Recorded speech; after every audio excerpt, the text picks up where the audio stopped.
Monsieur le président, madame la ministre, mes chers collègues, notre économie s'est grandement transformée ces 10 dernières années et les emplois qui en dépendent tout autant.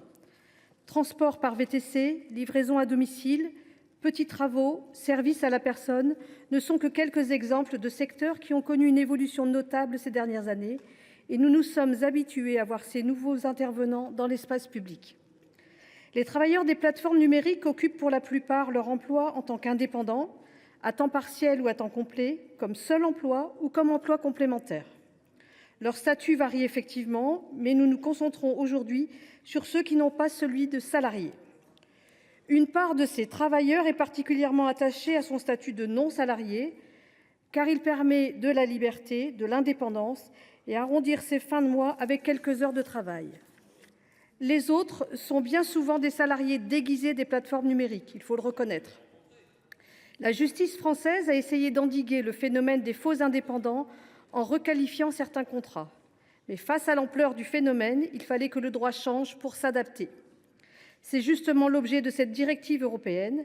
Elle impose de nouvelles règles pour remédier au faux travail indépendant. C'est là la principale avancée de ce texte. Par ailleurs, elle impose que les plateformes ne puissent plus traiter certains types de données personnelles et que les employés ne puissent plus être licenciés sur la base d'une décision prise par un algorithme.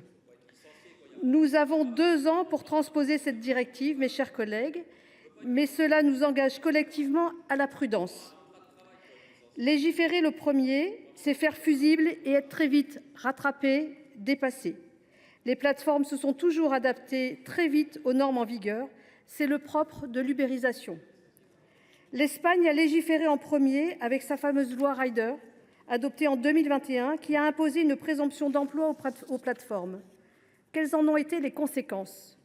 Une partie des riders espagnols, c'est-à-dire des coursiers à vélo, ont été salariés. Une autre partie a perdu son emploi en raison notamment de la décision de Deliveroo de quitter le marché espagnol. D'autres entreprises comme Uber Eats ont choisi de sous-traiter en embauchant des livreurs via des sociétés intermédiaires, c'est-à-dire de contourner la loi.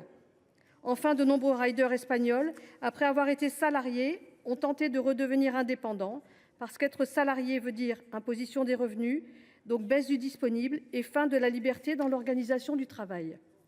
Précurseurs, les Espagnols ont les avantages mais aussi les inconvénients de leurs décisions. En France, nous avons choisi d'agir en Européens afin d'harmoniser nos pratiques pour que la norme soit la même partout. Nous attendons donc cette directive et nous aurons à la transposer dans le délai imparti en observant ce que font nos voisins pour nous en inspirer. Il nous faudra évidemment laisser derrière nous cette mauvaise habitude française de surtransposer les directives européennes. Il faudra avoir à l'esprit que transposer cette directive sans déstabiliser un modèle économique qui concerne des milliers d'emplois en France sera un exercice périlleux. La fragilisation de cette économie touchera d'abord les travailleurs eux-mêmes, puis ensuite les consommateurs pour qui les prix pourraient augmenter.